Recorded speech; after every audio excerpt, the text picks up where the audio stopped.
오늘 우리에게 주시는 하나님의 말씀을 함께 보도록 하겠습니다. 주시는 말씀 요한계시록 2장에서 찾도록 하겠습니다.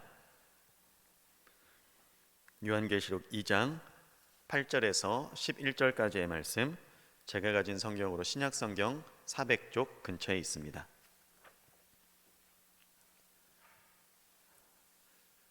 우리 한 절씩 교독하도록 하겠습니다. 8절의 말씀을 제가 먼저 읽겠습니다. 서머나 교회의 사자에게 편지하기를 처음이요 나중이요 죽었다가 살아나신 이가 가라사대 내가 내 환난과 궁핍을 아노니 실상은 내가 부유한 자니라. 자칭 유대인이라 하는 자들의 회방도 아노니 실상은 유대인이 아니요 사단의 회라. 내가 장차 받을 고난을 두려워 말라. 볼지어다 마귀가 장차 너희 가운데 몇 사람을 옥에 던져 시험을 받게 하리니 너희가 10일 동안 환난을 받으리라. 내가 죽도록 충성하라. 그리하면 내가 생명의 면류관을 내게 주리라.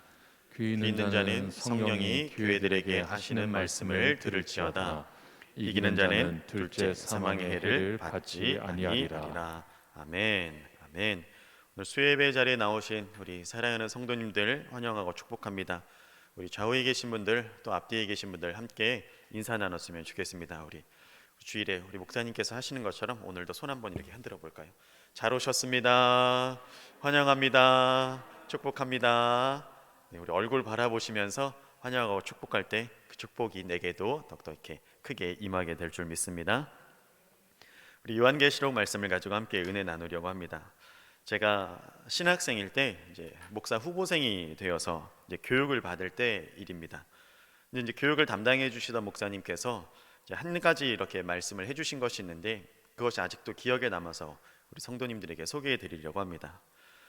어떤 목사님께서 이제 임종을 얼마 남지 않고 이제 호흡의 그 끝에서 기도하시던 중에 이제 환상 중에 천국을 다녀오셨다고 해요.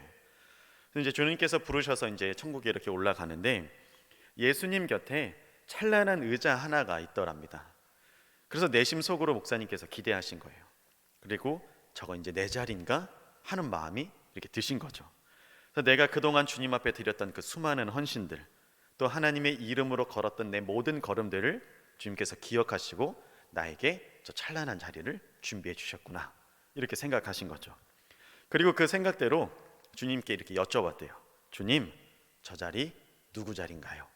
이렇게 여쭤봤대요. 근데 주님께서 아니라 다를까 이렇게 대답하시더래요. 아직 내게로 올라오지 않은 내 종의 것이다 이렇게 말씀하셨대요. 아직 나도 죽은 건 아니니까 그 목사님이 이거 진짜 내 자리가 맞구나 이렇게 생각하시면서 속으로 이렇게 기쁘셨대요. 그래서 주님께 다시 한번 물었대요. 주님, 저거 제 자리인가요? 하고 물었대요. 주님 뭐라고 하셨을 것 같으세요? 아니다. 아직 올라오지 않은 내 종의 것이다. 이렇게 다시 말씀하셨대요. 그러면서 실망 중에 있는데 그 목사님을 데리고 다시 환상 중에 이 자리가 어떤 종의 자리인 것인지 이렇게 보여주시더래요. 근데 우리가 뭐 익히 알고 있는 큰 교회 어떤 목사님 아니면 우리가 다 알만한 어떤 집회를 인도하시는 그런 목사님, 그런 유명하고 영향력 있는 종을 보여주시는 것이 아니더라는 거죠. 그러면서 자신을 어떤 섬으로 이렇게 끌고 가시더래요. 아주 작은 섬, 이름도 기억나지 않을 그런 아주 작은 섬이 이렇게 데리고 가시는데 그 작은 섬에 또 아주 작은 교회가 하나 있더랍니다. 근데 그 작은 교회를 이렇게 바라보았더니 어떤 한 종이 이제 머리도 다 하얗게 샜고 이제 나이도 지극한 한 종이 이제 빗자루로 교회 앞마당을 이렇게 쓸고 있더래요. 그러면서 이제 저 종을 가르쳐서 주님 말씀하시더래요. 이 자리는 저 종의 것이다. 저 종은 육지에서 젊은 날 이렇게 신학 공부를 하고 크고 보장된 자리가 있어서 목회할 기회가 있었지만 이 섬에 목회자가 없다는 소리를 듣고 이렇게 이 섬에 들어와서 이렇게 평생토록 헌신하고 목회를 했다. 얼마나 힘들었는지 늘 가방을 싸고 또 풀고 이 섬을 나가려고 수도 없이 일평생을 그렇게 했지만 이 종이 얼마 안 되는 모든 성도들 다 천국으로 인도하고 성도들이 아플 때 자기 몸 다 맞춰서 그렇게 헌신했던 귀한 내 종이다. 이 자리는 저 종의 것이다. 이렇게 이야기를 하셨다고 해요. 그러면서 이 이야기를 하시던 이제 목사님께서 그 이야기를 마치신 후에 신학생들인 저희들에게 이렇게 말씀하셨어요. 여러분 꼭 이 길 가셔야 된다고. 꼭 이 길을 가셔서 천국에서 의의 면류관 받으시라고, 영광의 면류관, 생명의 면류관 받는 우리 되기를 축복한다고 그렇게 말씀하셨습니다. 그것이 제게 굉장히 큰 울림이 되었어요.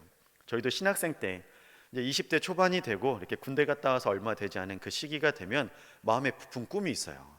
하나님 나를 크게 써주시겠지, 아주 유명한 곳에서 크게 써주시겠지 하는 그런 마음이 있어요. 그런데 목사님께서 하신 말씀은 완전히 정반대되는 말씀이셨어요.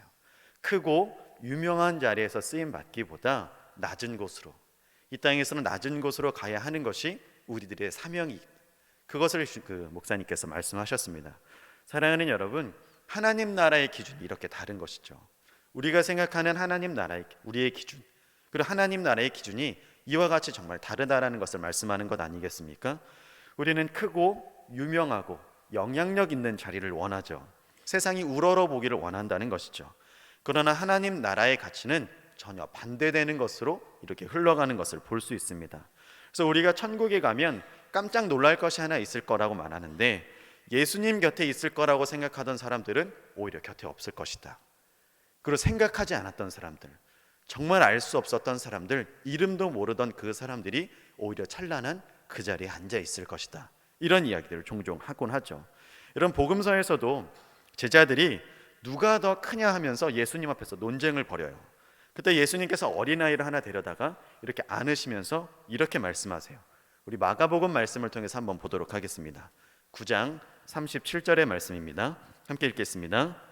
누구든지 내 이름으로 이런 어린아이 하나를 영접하면 곧 나를 영접함이요, 누구든지 나를 영접하면 나를 영접함이 아니요 나를 보내신 이를 영접함이니라. 아멘. 이렇게 말씀하셨어요. 여러분, 우리는 어떻게든 높아지려고 하죠. 누가 크냐, 누가 너 높이 있느냐, 이런 싸움들을 얼마든지 하는 것 볼 수 있지 않습니까? 그것이 우리의 관심사예요. 그러나 하나님 나라에서는 낮은 곳으로 가는 자, 이 땅에서 낮은 곳으로 가는 자가 오히려 높을 것이라는 주님의 말씀이 이렇게 분명하지 않습니까? 여러분, 우리는 어떤 자가 되길 원합니까? 자기 자신을 감추는 자가 하나님 나라에선 유명하다고 할 것인데, 자기 자신을 부인하고 하나님의 길을 따르는 자가 하나님의 백성이라고 우리가 일컬음 받을 것인데, 우리의 인생은 어떤 길로 가고 있습니까? 어떤 자가 되길 원하세요? 이 땅에서 어떤 자의 모습으로 살아가기 원하세요? 오늘 우리가 함께 나눈 말씀은 소아시아의 7교회 중에 가장 궁핍하고 또 가장 어려운 시절을 살고 있었지만 하나님 앞에서는 가장 컸던 교회, 바로 서머나 교회에 대해서 말씀해 주고 있습니다.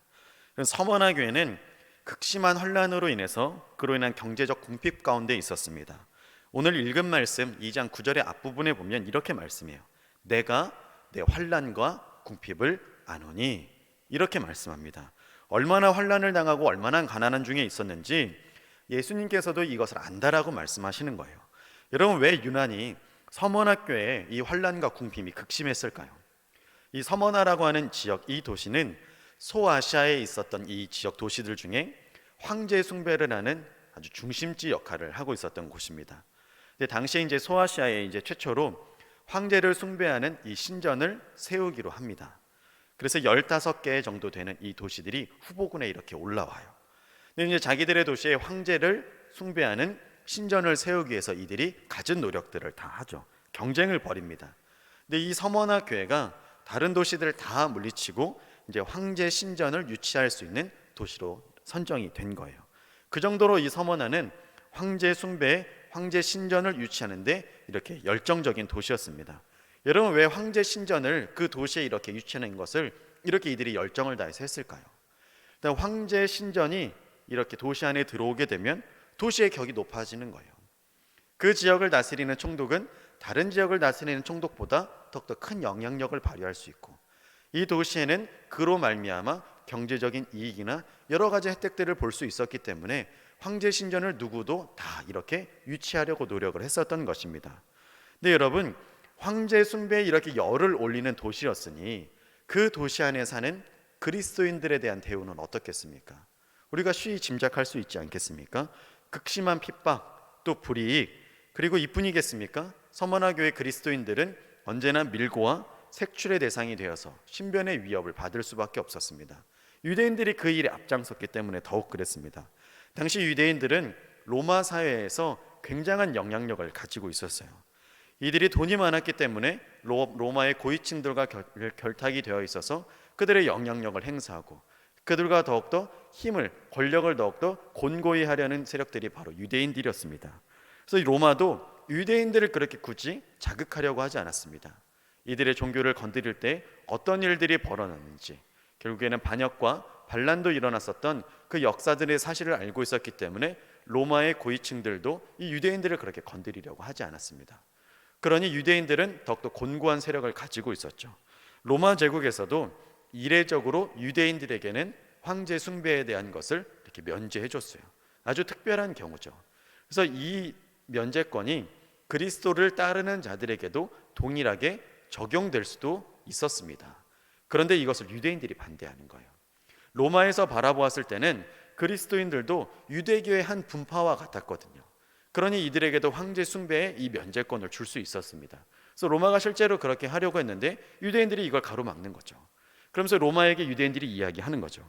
쟤들은 우리랑 달라. 쟤네 이단이야. 우리도 쟤들을 나사렛 이단이라고 불러. 니네 쟤들을 더욱더 이렇게 도와주고 쟤네들에게 이렇게 힘을 실어주면 로마가 분명히 어려움 당할 거야 하면서 유대인들이 부추기는 거죠. 그러니 이제 어떻게 했습니까? 로마가 이제 그리스도인들 핍박하기 시작하는 거죠.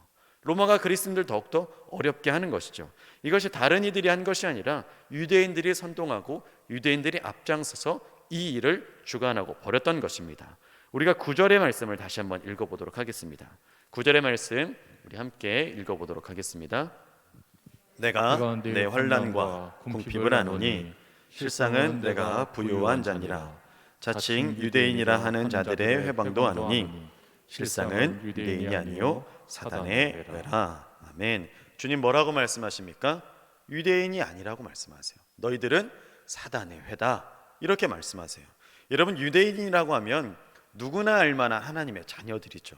메시아 기다리는 사람들, 하나님 나라의 유업을 받을 장자들 아닙니까? 그런데 예수님께서 뭐라고 말씀하세요? 너네들은 아니다. 사단의 회다. 오히려 이렇게 말씀하는 겁니다. 여러분 황제 숭배는 모든 로마 제국이 다스리는 도시들 안에서는 백성들이 의무적으로 해야 되는 국민의례 같은 거였어요. 그래서 이를 거부한다는 것은 단순히 종교적인 의미를 넘어서 로마 제국의 통치에 반기를 드는 것과 같은 의미를 갖죠. 그래서 황제 숭배하지 않는 사람들에게는 여러 가지 불이익을 주었는데 1차적으로 경제적인 불이익을 주는 겁니다. 엄청난 양의 세금을 부어야 하는 거죠. 여기는 로마 땅이고 로마의 황제가 다스리는 곳인데 너희들이 황제 숭배를 거부해? 그럼 너네는 이 땅의 백성들이 아니니까 세금을 더 내야 돼. 이런 식의 논리인 거죠. 그래서 실제로 70% 이상의 세금을 그들이 걷어갔어요. 여러분 우리가 사업장을 운영하는데 정부가 세금을 70% 가져간다고 생각해 보세요. 살 수 있겠습니까? 너무나 어려운 가난한 상황이 있을 수밖에 없는 것이죠. 그래서 세금을 이렇게 많이 부여하고 또 세금을 이렇게 부여하는 것뿐만이 아니라 신전에서 행해지는 어떤 상인들의 조합 아니면 그로 인해서 누릴 수 있는 경제적인 부분들에 모두 다 이렇게 이들을 제외시킨 것이죠. 여러분 세금을 안 내면 이 황제 숭배를 하고 세금을 우리가 감면받게 되면 얼마든지 이렇게 잘 살 수 있지 않습니까? 그러니까 눈 한번 딱 감으면 되는 거예요. 눈 한번 딱 감고 황제한테 절 한번 꾸벅하고 오면 세금 이렇게 많이 내지 않아도 되는 것이죠. 그 신전에 같이 가입하고 상인조합에 같이 가입해서 경제적인 보호를 받고 나도 장사하고 사업해서 그렇게 잘 살 수 있는 것입니다. 황제 숭배 한 번만 딱 하면 이 모든 것이 풀어지는 상황인 거죠. 그러나 그리스도인들은 그러지 않았다는 거죠. 특히 서머나 교회 교인들은 그런 일에 동참하지 않았다는 겁니다. 여러분 그러니 그리스도인들 늘 소외받을 수밖에 없어요. 이 조합에 낄 수 없고 신전에도 낄 수 없고 유대인들은 계속 이들을 척지려고 하고 아니 이들의 삶이 어떻게 되겠습니까? 가난한 삶과 환난과 핍박이 계속 끊이지 않는 삶을 이어갈 수밖에 없었던 것입니다. 여러분 로마 도시 중에서도 서머나 이 도시는 황제 숭배에 가장 열을 올리는 도시였으니 그리스도인들이 받는 이 핍박과 환난이 얼마나 더 극심하고 얼마나 어려웠겠습니까? 근데 주님 오늘 말씀하시는 거예요. 내가 너의 가난함을 안다. 너의 환난과 핍박을 안다. 그러면서 뒤이어서 우리에게 뭐라고 말씀하십니까? 그러나 실상은 네가 부유한 자다. 이렇게 말씀하시는 거예요. 여러분 이게 얼마나 놀라운 역설입니까? 지금 너무 가난해요. 가난하다 못해 이제 굶주리고 먹을 것조차 없는 거예요. 교회가 운영할 능력조차 되지 않습니다. 옛날에 우리말로 정말 입에 풀칠하기도 힘든 상황이 바로 이 서머나 교회입니다. 그런데 주님 오늘 이 서머나 교인들을 향해서 뭐라고 말씀하세요? 네가 실상은 제일 부유한 자다, 이렇게 말씀하고 있는 것입니다. 여러분, 이게 얼마나 놀라운 역설입니까? 가장 가난하고 가장 어려움을 당하고 있는데 하나님 보실 때는 어떻다라는 거예요? 네가 제일 부유하다, 이렇게 보고 계시는 겁니다. 여러분, 하나님 보시는 기준이 사람의 기준과 이렇게 다르다는 것이죠. 여러분, 오늘날 우리는 어떤 기준을 가지고 살아가고 있습니까? 세상이 볼 때 크고 높아지는 삶 누구나 원하죠. 그런 삶 살아가고 싶죠. 내가 그렇게 못되면 내 자식 때라도 이것을 이루고 싶은 것이 우리네 진솔한 마음이지 않겠습니까? 세상과 구별되고 세상과 달라야 되는 우리 그리스도인들이라고 이야기하면서도 사실상 우리 내면에는 적어도 남들만큼은 살아야지, 남들보다 뒤처지지는 않아야지, 이런 마음들이 왜 없겠습니까? 여러분, 참 웃기더라고요. 제가 자녀가 없을 때는 자녀들 교육 때문에 이사 간다고 하시는 어떤 성도님들, 사교육에 열을 내고 애가 아직 초등학교도 안 들어갔는데 학원 2-3개씩 보내고, 또 초등학교 들어가면 밤 10시 넘어서 애가 집에 오고 하는 그런 부모님들, 또 수련회 보내달라고 이렇게 전화하면 이거 학원 한번 빠지면, 이거 과외 한번 빠지면 돈이 얼마네 하는 그런 부모님들을 이해할 수 없었어요. 아니, 어떻게 하나님 나라에 대한 올바른 가치관과 기준을 갖고 살아가는데 어떻게 저렇게 말씀하실 수 있지? 어떻게 저렇게 행동하실 수 있지? 그렇게 생각했어요. 근데 이제 제가 자녀가 생기니까 이런 생각이 들어요. 쟤를 피아노를 언제 가르쳐야 되지? 쟤 영어학원 언제 보내야 되지? 제가 뒤처지면 어떡하지? 아직 말도 못하는 앤데, 아직 아빠도 못해요. 근데 그런 앤데 제 애를 어떻게 가르쳐야 되지? 하는 생각이 저한테 이렇게 문득문득 들어오더라고요. 여러분, 기도함으로 하나님께 마음을 드리지 않으면 사는 대로 생각하게 되는 거예요. 그냥 환경에 끌려갈 수밖에 없어요. 시대의 흐름에 끌려가서 세상의 영화, 유혹을 쫓아갈 수밖에 없는 것이죠. 여러분, 롯을 보세요.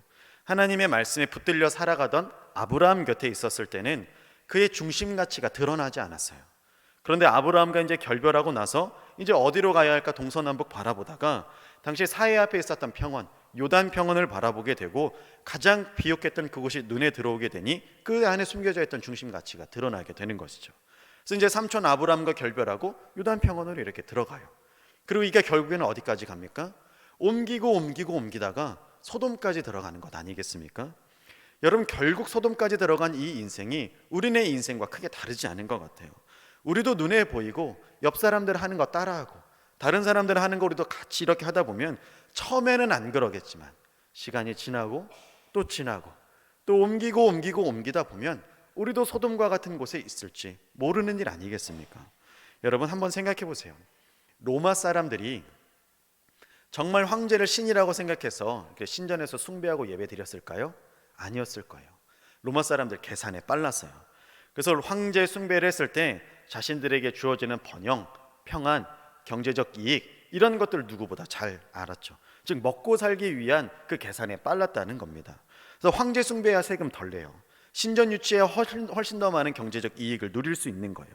그러니 로마 시민들 황제 신전하러 가서 한번 넙죽 절하고 오는 것 크게 어렵게 생각하지 않았어요. 여러분, 재밌는 것은 황제 숭배를 하는 주기예요. 일주일에 한 번, 한 달에 한 번, 아니 1년에 한 번만 하면 됐어요. 1년에 한 번 가서 황제는 나의 주님이시다 하고 꾸벅절하고 오면 그냥 평안하게 살 수 있는 거예요. 또 그리스도인들에게도 이게 유혹이 되었던 것은 황제 숭배한다고 해서 우리가 믿고 있는 신앙을 저버리지 않아도 됐어요. 내가 믿는 신앙은 그대로 가지고 있고 그냥 1년에 한 번 가서 절 한 번 하고 오면 남들과 똑같이 살 수 있는 거예요. 딱 한 번만 하면 되는 그 유혹을 그냥 이렇게 받아들이기만 하면 얼마든지 평안하게 살 수 있어요. 여러분, 누가 가난하게 살고 싶겠습니까?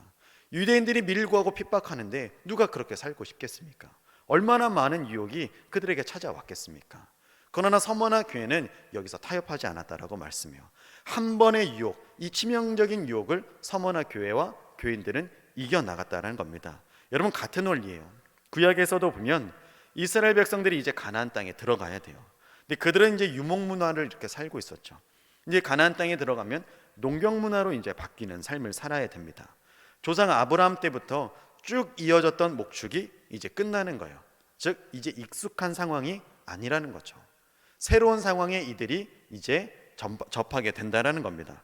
근데 이스라엘 백성들이 이제 경험이 없게 되니 이제 씨를 뿌리고 밭을 갈아야 하는 일에 어색하다 보니까 가나안 백성들에게 의지할 수밖에 없는 것이죠.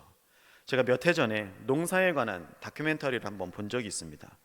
옥수수나 감자 같은 이런 구황작물들을 종자를 이렇게 개량하는 거예요. 그리고 이제 시범적으로 이제 척박한 땅 아프리카에 이걸 심는 겁니다. 근데 이것이 그런 곳에서도 잘 자랄 수 있는 종자 개량이 되어서 이제 잘 심기만 하면 열매를 맺을 수 있어요. 근데 이제 아프리카 사람들을 이렇게 교육하는 거죠. 아프리카 사람들에게 이제 밭을 이렇게 경작하기 위해서 먼저 밭을 이제 기경하죠. 이렇게 갈잖아요. 그래서 이들에게도 소가 친숙한 동물이라서 소에게 이제 쟁기를 치어서 밭을 이렇게 갈 수 있는 법을 가르쳐 준 거예요. 근데 아프리카 사람들이 결국에는 못 해냈어요. 소를 통해서 젖과 고기만 얻어봤지 소를 다룰 줄을 모르는 거예요. 그래서 아프리카 사람들이 농사 짓는 일에 굉장히 애먹은 이 다큐멘터리를 제가 한번 본 적이 있습니다. 그러면 이스라엘 사람들이 이와 같은 경우, 이와 똑같은 상황에 놓인 건 아니겠습니까? 언제 농사를 한번 지어봤어야죠. 근데 가나안 땅에서 이제 농사를 지어야 하는데 그런 것들이 어렵고 힘드니 이제 어떤 것을 의지하게 됩니까? 가나안 사람들을 의지할 수밖에 없는 거예요. 가나안 사람들한테 가서 한번 물어보는 거예요. 농사 어떻게 지어야 되냐고, 밭 어떻게 가냐고, 씨 어떻게 뿌려야 되냐고, 이런 것들 물어보게 되죠. 여러분, 가나안 땅 사람들이 이스라엘 백성들에게 농사나 이런 것들을 가르쳐 줬을 때 농사 기술만 가르쳐 주겠습니까? 그들이 가지고 있는 중심 가치를 왜 전해주지 않았겠습니까? 그들이 가르쳐 주는 거죠. 밭은 이렇게 갈면 돼, 씨는 이렇게 뿌리면 돼. 그런데 그게 다가 아니야. 너네는 여호와를 믿지만 우리는 비를 내려주는 바알을 믿고 생명을 움트게 하는 아세라를 믿기 때문에 너네들 거기 가서 절해야 돼. 그래야 열매 맺을 수 있어. 결실을 풍성하게 맺을 수 있어. 이렇게 이야기하는 것이죠. 이스라엘 백성들 처음에는 펄쩍 뛰었겠죠. 그런데 한번 그 안에 참여하게 되고 그들의 모습을 바라보게 되고 나와는 다르게 잘 풍성하게 되는 그들의 모습을 바라보았을 때 그들의 가치관이 흔들리지 않았겠습니까?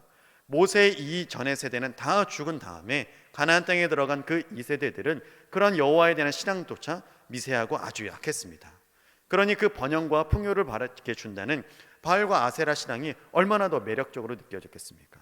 그러니 이들이 한 번 타협하고 또 이것이 두 번 타협하게 되고 여러 번 타협하게 되어서 그들이 믿고 있었던 이 여호와 신앙과 또 이 가나안에서 믿고 있었던 바알과 아세라 신앙이 이제 혼합되는 것이죠. 이 이상한 모습으로 이 신앙이 변질되는 겁니다. 여러분, 신약의 황제 숭배, 구약의 이 바알 숭배는 결이 같아요. 결국에는 우리가 먹고 살기 위해서 하는 겁니다. 번영과 성공을 위해서 넙죽 절하는 이 모습에 이 결이 같다라는 거죠. 여러분, 성공과 번영을 따르는 사람이 구약 시대에 가면 바알에게 절하게 돼 있어요. 신약 시대에 가면 황제에게 절할 수밖에 없는 것입니다. 여러분, 우리 내에도 이런 모습들이 얼마나 많이 있습니까? 여러분, 우리가 실상을 보면, 우리의 삶의 모습들을 보면 아주 큰 것, 어마어마한 것 때문에 우리의 삶이 타협하지 않아요. 중국의 격언에 보면 이런 말씀이 있습니다. 우리를 괴롭히는 것은 멀리 있는 산이 아니라 우리 신발 안에 있는 작은 모래 한 알이다. 이런 말이 있습니다. 정말 크고 어려운 문제 때문에 우리의 삶이 신음하나요? 아니죠. 우리의 생활비 때문에, 우리 자녀의 학비 때문에, 내 사업 자금 때문에 오늘도 신음하고 그것 때문에 우리가 타협하고 그러지 않습니까? 여러분, 예수님 말씀하셨어요. 목숨을 위하여 무엇을 먹을까 입을까 마실까 염려하지 마라. 예수님 분명히 말씀하시지 않았습니까? 여러분, 목숨을 위하여예요. 목숨을 위해 살죠. 당장의 현실 때문에 우리도 매이지 않습니까? 그렇게 살아가지는 것이 우리의 모습이지 않습니까? 우리가 예수님 믿고 따를 때 하나님을 향한 하나님 나라의 가치를 우리가 지킬 때 얼마나 손해보는 것들이 많이 있습니까? 그때마다 상황에 맞게 조정하고 타협하고 구색만 맞춰서 신앙생활 한다면 그것을 우리가 어떻게 신앙생활이라고 이야기할 수 있겠습니까? 다른 건 할 것 다 하고 누릴 것 다 누린 다음에 나 신앙생활하고 있어요 하면 예수님 그것을 어떻게 인정해 주시겠습니까? 결국 우리는 목숨의 문제, 생명의 문제를 주님 앞에 드릴 수 있어야 하는 것입니다. 내 생명의 주관자가 누구신지, 내 삶은 누구의 것인지 그것을 분명하게 하지 않으면 우리에게 다가올 인생의 수많은 난관들 앞에서 타협에 익숙한 이스라엘 백성들, 타협에 익숙한 황제 숭배한 사람들, 그런 자들과 동일하게 되는 것입니다. 여러분, 이 시대에 서머나 교회 교인들과 같은 그리스도인들 되시길 주님의 이름으로 축복합니다. 이 시대에 생명의 면류관 받는 하나님의 자녀들 되시길 또한 주님의 이름으로 축복합니다. 주님 오늘 말씀 말미에 이렇게 말씀하세요. 죽도록 충성해라. 내가 생명의 면류관을 내게 주겠다. 이렇게 말씀하십니다. 한 가지 예화를 들고 오늘 말씀을 정리하도록 하겠습니다. 초대교회 시절에 폴리캅이라고 하는 분이 계세요. 이분의 인격이 참 온화하고 예수님 믿는 사람이나 믿지 아니하는 사람에게나 본이 되었다고 합니다. 이제 교회에 대한 로마의 박해가 아주 극심해졌을 때 로마가 폴리캅에 수배령을 내려요. 그래서 이 서머나의 어느 교회에 폴리캅이 숨어 있게 됩니다. 그러다가 이게 폴리캅을 이렇게 따내는 몸종 하나가 로마에게 붙들리게 돼요. 그래서 이 몸종이 극심한 고문 끝에 폴리캅이 어디 숨었는지를 이렇게 발설하게 되죠. 그래서 폴리캅이 체포되게 되는데 이 폴리캅이 체포될 때의 나이가 당시 86세예요. 지금도 86세는 고령이라고 하죠. 근데 그 당시는 얼마나 더 고령이었겠습니까? 86세의 폴리캅이 이렇게 붙들려서 이제 재판을 받습니다. 재판하는데 이제 총독이 물어요. 선생, 당신의 인품은 우리가 잘 아는 바요. 이를 생각해서 한 번의 기회를 주겠소. 많은 이들 앞에서도 아니요. 그냥 지금 여기 모인 사람들 앞에서만 난 예수 모른다. 이 한마디만 하시오. 그러면 이전에 있었던 모든 일들은 없애주겠소. 하고 총독이 제안을 해요. 아니 폴리캅이 담대하게 말합니다. 내가 올해 86세인데 86년 동안 그리스도는 나를 한 번도 모른다고 하신 적이 없습니다. 그런데 내가 얼마나 더 살겠다고 주님을 모른다고 하겠습니까? 하고 담대하게 이렇게 이야기합니다. 그래서 총독이 한 번 더 이야기하죠. 그럼 어쩔 수 없구려. 내가 당신에게 한 번 더 자비를 베풀겠소. 당신에게 두 가지 길이 있는데 하나는 경기장에서 수많은 사람들이 지켜보는 가운데 짐승에게 잡아먹히는 것이고 하나는 화형대에 이렇게 타 죽는 것이요. 어떤 것을 선택하겠소? 하고 폴리캅에게 묻습니다. 근데 폴리캅이 총독을 보며 이야기합니다. 내가 그렇게 불에 타 죽는 것은 잠깐의 고통이지만 당신은 구세주를 모름으로 영원한 고통을 받을 텐데 당신은 어떻게 하시겠소? 이렇게 하고 화형대에 올라가 폴리캅이 이제 죽게 됩니다. 여러분 폴리캅이 바로 이 서머나 교회 감독 목사였습니다. 여러분 이와 같은 삶의 결론이 우리 안에 있기를 주님의 이름으로 축복합니다. 우리 10절의 말씀을 결론으로 우리 함께 읽어보도록 하겠습니다. 함께 읽겠습니다. 내가 장차받을 고난을 두려워 말라. 볼지어다 마귀가 장차 너희 가운데서 몇 사람을 옥에 던져 시험을 받게 하리니 너희가 10일 동안 환난을 받으리라. 내가 죽도록 충성하라. 그리하면 내가 생명의 면류관을 내게 주리라. 아멘. 목숨을 죽게 드려 생명을 다하는 신앙인이 되고자 할 때 세상을 이길 수 있는 주님의 자녀 될 줄로 믿습니다. 여러분 마지막 때를 살아가는 우리 신앙인들답게 더욱더 사랑하고 서머나교회를 통해 주신 말씀으로 우리 목숨으로 인해 작은 것에 타협하지 않는 목숨을 넘어서 생명의 면류관 받으시는 저와 여러분들 되시길 예수님의 이름으로 축원합니다. 기도하겠습니다.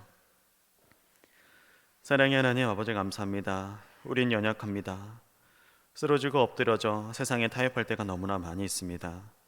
오늘 주님 앞에 누구보다 부유한 자요 누구보다 부유한 곳이라고 칭찬받았던 이 서머나교회 그 교인들을 본받게 하여 주시옵소서. 내 삶의 작은 것에 타협하지 않게 하여 주옵시고 세상의 영화와 부귀를 따라갈 것이 아니요 하나님 나라의 가치 하나님 나라의 영원한 상급을 바라보며 나아가는 우리 모두 되게 하여 주시옵소서. 때때로 몰려오는 유혹과 시험들 가운데 능히 이길 수 있는 힘을 우리에게 허락하시고 담대함을 더하여 주시어서 예수님을 부인하지 않는 우리의 삶의 모습이 되게 하여 주시옵소서. 그리스도를 따르는 귀한 신앙이 우리 삶 평생에 있기를 간절히 원하오며 오늘도 말씀으로 함께하여 주신 우리 구주 예수 그리스도의 이름으로 기도드립니다. 아멘.